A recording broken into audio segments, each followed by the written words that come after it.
Welcome back to the Land Bulletin Podcast, where every other week we bring you experts in the field to impart their knowledge when it comes to the ranch and sporting property market, buying and selling advice, the latest best stewardship practices, as well as topics that impact landowners every day.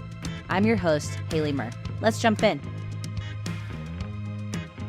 Runoff is at an all-time high, which means fishing season is upon us. Today, we dive into one of our elite fishing offerings, Elk Creek Ranch. Helping me out today is Harry Woodward, one of the listing agents representing our clients at Elk Creek Ranch. Harry is one of our fly fishing property experts and guided for many years. He knows how Elk Creek Ranch compares to other fly fishing properties and why this is a preeminent fishing club in Colorado.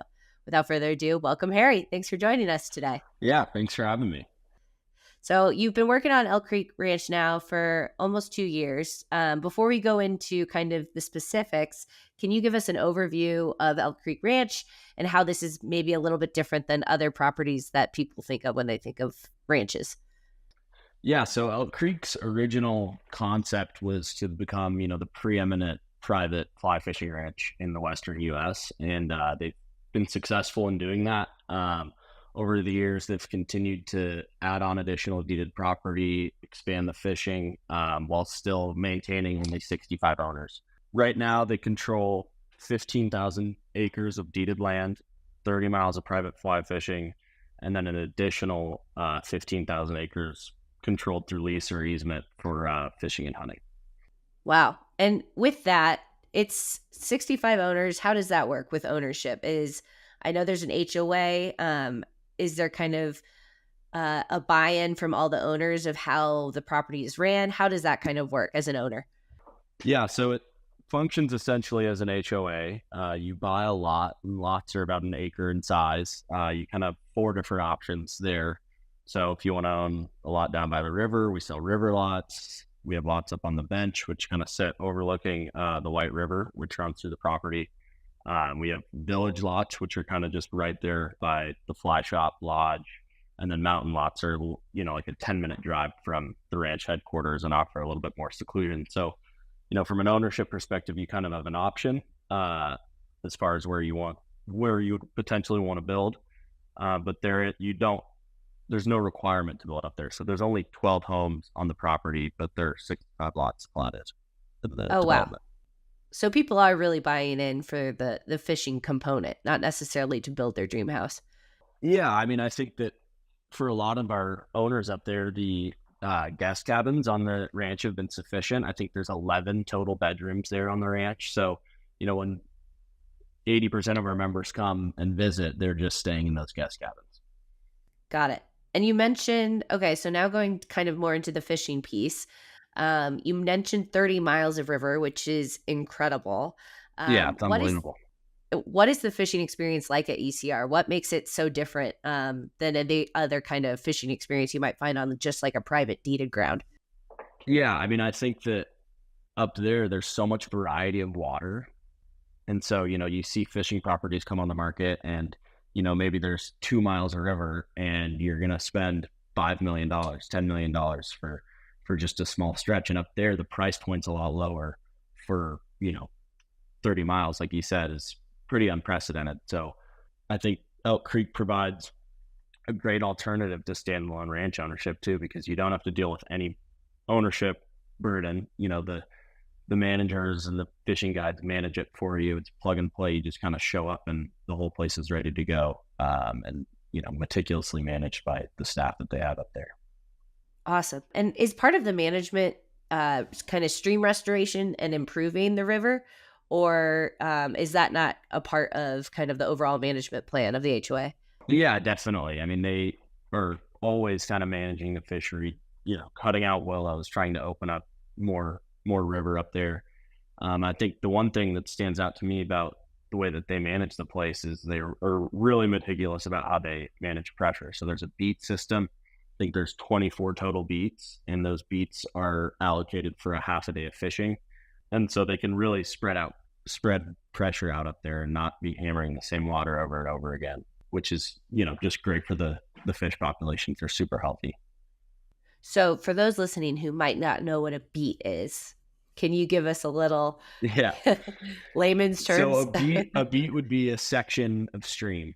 So it's, they kind of range and they're designed for two people for a half day, is how they allocate, the distance of river. So they just kind of chop up their sections and, you're getting ready to go out with a guide and he's going to put you on, buckles A stretch. So, that'll be the section that you fish for the morning. Okay, great. And how many guides are up there at Elk Creek Ranch to be able I think to handle all these? full time they have 5, and then in the summer they'll have 2 or 3 that come in as kind of extra help. But it's really awesome because those guides that are there, they're full time, and Elk Creek's the only place that they're guiding, so they really are knowledgeable on the rivers and the access. And they're all local guides, so they're all Meeker residents who've been guiding for 10, 15, 20 plus years. Some of whom have been with the property since before it was even developed into what it is today. And I know you just kind of started working on it, but do you know if there's been a big difference in kind of the health of the stream since it started, since these guides have kind of been there and the stream restoration has happened? Yeah, I mean, I think that they've, as 65 owners are now up there using it, they really stress spreading pressure out, like I've mentioned. And they're able to do that because of the amount of access that they have. You see other properties in the shared ranch space that, are touting private water. They might have 5 miles of river. Elk Creek has 30, so they're really able to spread that pressure out. And, during peak season, in the middle of the summer, between, end of June and middle of September, call it, they aren't fishing the same beat twice in one day. So Right. it just keeps the place pristine and it keeps the fish happy. Yeah, lets the river kind of breathe a little bit. Yeah, they let it rest. Yeah. So I know you've been up there a lot with showings. It's definitely a hot ticket item here at Mirr Ranch Group. When owners go up there, what is a typical kind of day in the life of fishing at Elk Creek? You wake up, you have breakfast at the lodge. Kind of walk us through what that looks like. Yeah, so either you're staying in your house that you've built or you're staying in one of the cabins. Sign up the night before, let the outfitting manager, how many will be in your group. And then usually those trips will take off at, 9 a.m. after you've had breakfast. You can kind of do whatever you want, really. If you get in touch with, if you want to leave or want to get up early, you can do that. Or, you want to have a mellow morning. But yeah, you'll have breakfast. And then the outfitter center right there is just across the street from where you're going to have breakfast. And then you'll hop in a Suburban and they'll take you where, to whichever beat you've requested or wherever they think is going to be good. Lunch is provided, all the stuff. Yeah. So you can either come back to the lodge for lunch, which is always, the food up there is incredible. Chef John does an excellent job. Or, if you wanted to do a full day and have a streamside lunch, they can cater to that too. One thing that they've started doing in the last couple summers is doing horseback trips up into the national forest. So there's some really cool alpine lakes if you wanted to do like a full day, kind of rough it, get on a horse and hike up to some high alpine lakes. It's really cool opportunity there too. And all of these things are really just available to members at Elk Creek. This isn't something like if you're kind of a neighbor or something like this. No, this it's is just exclusive. members and their guests, which is pretty incredible. The 30 miles is just unprecedented amount of access for just 65 people. Like you said, it's just for members. This might be a pretty obvious question, but what is the benefit of having a guide instead of just going out there and fishing yourselves? Because I know at Elk Creek, and let me know if I'm wrong here, but you have to have a guide if you're going to fish along the White River and everything like that. What's kind of the benefit of that? So a lot of the fishing, a lot of it is satellite to the main ranch. So there's about 6 miles of river that are kind of right there on the White at main Elk Creek Ranch, we call it, that you can fish without a guide. But outside of that, you're driving up or down to a controlled piece of property through lease or easement that, they want to control those with guides. So, an owner isn't going and getting on some guy's ranch and doesn't know his way around.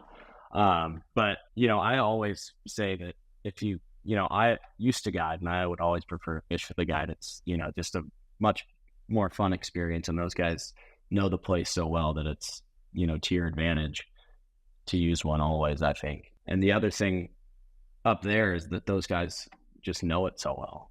They've been there for 30, one of the guides that I usually stay with when I'm doing my showings has been guiding on the white in Meeker for 30 years. So it's pretty special to be able to spend time on the water with a guy who's been doing it for that long. Yeah, for sure. And with 30 miles, it seems like there's probably some sections that are better than others. How different is the river from section to section?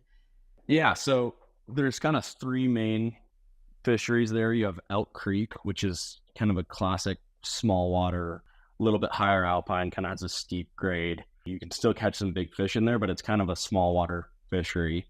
And then the White River, kind of the main stretch that they fish the most up there, is just a classic Colorado freestone fishery. Big fish. They've got a lot of great beats and great sections that they've done stream work to keep fish where they know they're going to be. And then the South Fork of the White on the YZ Ranch, which is one of the major leases that Elk Creek holds, is very technical spring creek fishing where they 95% dry fly only. You can't fish. The same beat does not get fished 2 days in a row. So they rest it for a day in between every time it's been fished. That to me is kind of the crown jewel of the property. You get some of the purest strain cutthroats in the state of Colorado. Colorado Parks and Wildlife did a study up there a couple of years ago. And, it's big wild fish on dry flies. So that's kind of the more technical side of it. But there's really something for everyone. I mean, I think you could take someone who's never fished a day in their life and get them on a great, big rainbow right there on the White. And then you could take someone who's fished everywhere in the world and take them to the South Fork of the White and some of the best technical dry fly fishing I've seen on a private property. That's awesome. And for people who aren't big fishermen, what kind of other activities? I know Elk Creek has a lot of other things. You talked about the hunting lease and stuff like that. What are some of the other activities up there? Yeah, so the elk hunting is huge in the fall. The recent purchase of the Seven Lakes Ranch, which used to be owned by Greg Norman in 2022, has really expanded that hunting program. They added another 12,000 acres of deeded property. So the elk hunting is like pretty incredible. The success rates are incredibly high. And so that's kind of, where everyone's focus shifts in the fall. But, say you're up there in the summer and you don't want to go fish all day. They have an epic 18-hole sporting clays course that was also a part of that Seven Lakes property. It's gorgeous up there. It overlooks the river. And then, like I mentioned, they have horseback riding. So if you wanted to go do just a trail ride, that's totally an option. And, the trail systems that they have for hunting up there are epic hiking trails during the summertime. So a lot of people will, hop on a side-by-side, go up to a high elevation trail and just kind of hike around for the day. With the, going back to the fishing, when is like the peak time for fishing up at Elk Creek? I know I was just up in Gateway this past weekend. We went through Rifle and the rivers are way high, a little scary. Yeah, they're now. Gushing right now. Yeah. So the peak season for fishing would be the end of June, kind of when runoff ends is how they define it, which is obviously different every year when you're dealing with the freestone fishery without controlled flow. So that's kind of up to the ranch manager to decide, when he starts to define peak season, but it usually runs from the end of June to the middle of September. And so is that kind of the peak time where everyone kind of comes to Elk Creek? When is it, peak season? Yeah, definitely. I think that, most of the people that are wanting to spend time up there, they come during the middle of the summer. But that being said, there's so you can have the place to yourself in March and April, even February, and catch those spring days before runoff starts where the fishing can just be epic. And then the same thing goes for the fall, like late September through October, you'll get a bunch of really nice days. And been up there on showings where we're the only people on the entire ranch. And those kind of, we call it shoulder season. How many properties? I know we've been working on Elk Creek Ranch for almost 10 years now. Yeah, 8 years, 10 years. How many listings do you guys have right now? We have 7 up there right now. We've got a lot of inventory, and that's good for buyers because they have options on their lots. I think it's easier for them to make a distinction. Whereas, if we were to have 3 listings, their choices are a lot less limited with the amount of inventory that we have right now. And the clients that you have worked with, because I know it's been a few, what has their overall experience been after buying into Elk Creek Ranch? What have their kind of comments been about the fishing, about the service, all of the different kind of aspects? Yeah, I mean, I think it starts with our showing. 90% of the time, we'll get our buyer clients on the river for a day, which is a great way to sell a lot because, they go out and they have an epic day fishing and kind of sells itself that way. But a lot of, our newer members, newer owners, kind of their plan is to feel it out for a year and decide if they want to build a house or not. Like I said, just make use of the cabins up there. Maybe go 4 times and do fishing trips and then kind of feel it out from there to see if they want to move forward with building a house. But all of our feedback has been incredibly positive. The management up there is very welcoming, and all the other, it's a very social club. You go up in the middle of the summer and there's 8 other families in the lodge for dinner. They're all really excited to have new faces around. So, all of our feedback from new owners has been incredibly positive. And I feel like it's nice too. It's, very similar, probably like-minded buyers buy into something like this. Because if you're going to spend your money on an opportunity like this, you're going to be around people who have that same kind of ethos of wanting to explore and fish and kind of be outside. So it's probably a pretty cool group of people that have decided to invest up there. Yeah, definitely. And it's cool because they're from all over the country. We get owners from New York, California, Texas, South Carolina. So they are people whose paths probably haven't crossed before. And they all have this, like-minded mindset with a passion for the outdoors. And that's why they're there.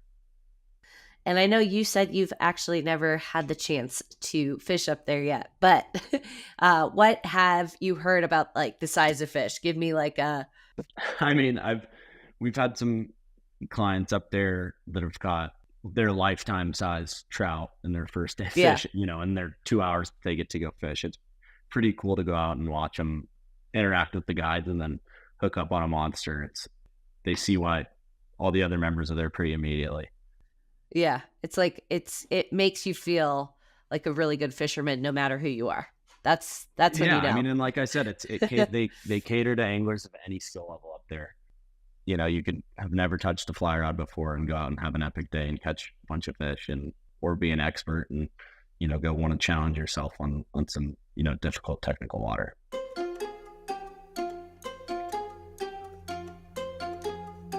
So now, Hare, we're going to do some rapid fire questions to see your fly fishing kind of knowledge and to get some further expertise from one of our best fly fishing guides on the team. Okay, so early morning or late evening fishing, which do you prefer? Late evening. Okay. Is that why that? Just because of the light? I feel like I've had so many experiences, on like a late evening float, getting in right before the sun goes down. And that's always kind of when stuff starts to go right. You could have a horrible day and then, have a great last 30 minutes right before dark. And yeah, it's been some fun memories with my dad and my brother and my buddies fishing. It's always seems to be like the half hour before it gets dark. I love that. A little sundowner. What's your go-to snack while out on the river? And beer could be an answer. Uncrustables. I am beer. Uncrustables. Okay. Perfect. Best fishing advice you've ever received? You got to just learn how to have fun when it's tough, because it's not always going to be easy. And, learning to just enjoy where you are, enjoy the setting, even when the fishing's tough is, always important. You gotta teach that to my dad. There's been times where he hasn't caught a thing and just loses it. So that's great advice. What's one piece of gear you can't fish without? Fishing rod. I don't know. Yeah, that's good. You can also plug a company if you want. Yeah, fish pond. I feel like anything fish pond, I've always got like 6 things on me. Yeah, I like their coloring. It's, yeah, I'm not as avid as you. Favorite non-fishing activity to do on a ranch? I love just poking around on a four-wheeler and, exploring two-track roads. That's really fun to me, being able to That's the get best. to places that you can't otherwise on a side-by-side. Yeah, I think and it's crazy what those things can go over. Oh, yeah. Do you have a fishing superstition or ritual that you abide by? No. Favorite season for fly fishing? I love fishing in the fall. I think, when the colors are popping and the fall, the browns always get really colored up as they're getting ready to spawn. And yeah, fall is definitely my favorite. Yeah, it's also too hot sometimes in the summer. I don't. Mhm. It's nice to get in the fish river, kind of but get sometimes the too much. trout kind of get tired after a hot July and August, and then they kind of wake back up again in the fall a little bit. So yeah, Yeah. my favorite time to fish. So you're there when they wake up. Exactly. That's your thing. Okay, and how do you celebrate after a great day of fishing? Definitely with the Coors Light. There you go. That was perfect. Well, thanks, Harry, for coming on the Lamb Bulletin today. It was fun to hear about Elk Creek Ranch and to hear about kind of your fly fishing adventures. I've had the chance to come up to Elk Creek a few times. Haven't had the chance to fish it yet, but it really is the preeminent place that you guys have been marketing for years, and a really incredible way to own land and to be a rancher without having to manage it and to worry about a lot of the things, because their service is there. It's really an incredible spot. Yeah, it's amazing. Like I said, it's a perfect alternative for a lot of the buyers that we see come through. They'll go visit massive standalone ranches and realize, the management burden and all the things you mentioned are just not an issue on a place like Elk Creek. So it's a special property. It's really special. And for those of you who are listening who are interested in learning more, Harry Woodward and Daniel Carter are listing all of the Elk Creek Ranch properties. So please reach out to them if you have questions. Like Harry said, there's a couple listed. So you have a plethora of options to choose from, whether you want to be closer to the lodge, closer to the river, in the mountains with a little bit more privacy. The world is your oyster. So give us a call whenever you can. And then thanks again, Harry, for coming on the show. Yeah, no problem. Enjoy it. See you guys next time. Thanks for joining us today. To learn more about the ranch real estate market or our ranch marketing process, make sure to subscribe to our newsletter on our website at mirranchgroup.com or give us a call at 303-623-4545. See you next time.